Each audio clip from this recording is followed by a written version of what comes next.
Previously, we talked about fairness in artificial intelligence generally, but today we're talking about fairness in question answering specifically.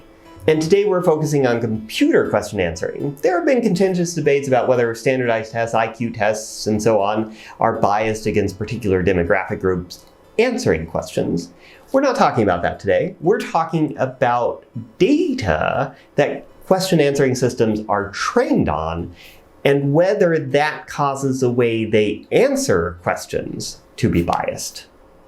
In a paper with Maharshi Gore, we showed that all major question answering datasets, regardless of the paradigm, including my beloved Quiz Bowl, are biased. We looked up all the entities in questions and answers, mapped them to a knowledge graph, and then tallied up their demographic properties across the entire dataset. Most datasets focus on Americans, except for Trivia QA, which reflects the British predilection for pub quizzes. But beyond America, there are more than 5 countries in the world, but these 5 countries cover the vast majority of questions in major datasets. In terms of gender, men are asked about almost 90% of the time in a lot of datasets. Natural Questions has the best representation of women, but this is mainly in the form of asking about women in film and music, popular culture, which is much better represented in Natural Questions than in other datasets. In contrast, Quiz Bowl is more academic. So that's the data. What about answering questions? Is there a bias there? In this paper called Uncover from AI2 in Utah, they show that if you have underspecified questions like these here without a clear answer, modern natural language processing methods trained on biased training data that we talked about before use heuristics to answer questions about these contrived scenarios. And the results aren't great. It assumes that men are entrepreneurs and that an Asian woman isn't a good driver.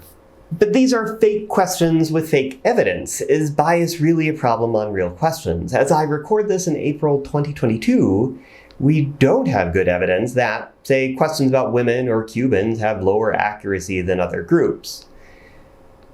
But an absence of evidence is not evidence of absence. Because so few of those questions exist, it's hard to say anything about this with certainty. To answer those sorts of questions, what we need to do next is to create more representative questions. This is where there's a tension between the Manchester and Cranfield paradigms. Datasets like Natural Questions represent the questions that real users are asking.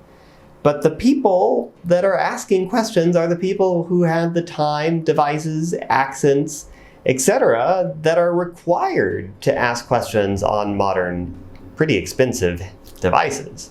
This is where the Manchester paradigm can come in, by creating data sets that adversarially target underrepresented groups. We also haven't seen an investigation of how bias interacts with retrieval. If you ask about the scientist who discovered that DNA carries genetic information, will dense retrieval systems more likely return Alfred Hershey than Martha Chase? Spoiler, both of these folks were responsible. And all of the above should focus more, in my opinion, on real entities and investigating whether the biases uncovered by Uncover apply to Elon Musk, not just the nonce entity Patrick. But until we do these things, we'll struggle to answer the question of whether question answering systems themselves struggle to answer questions fairly.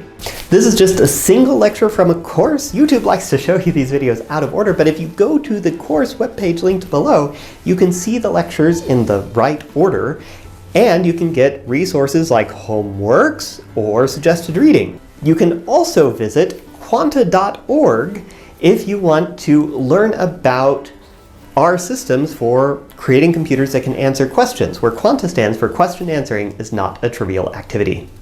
If you want to help the channel, provide a big gradient to the algorithm by liking and subscribing.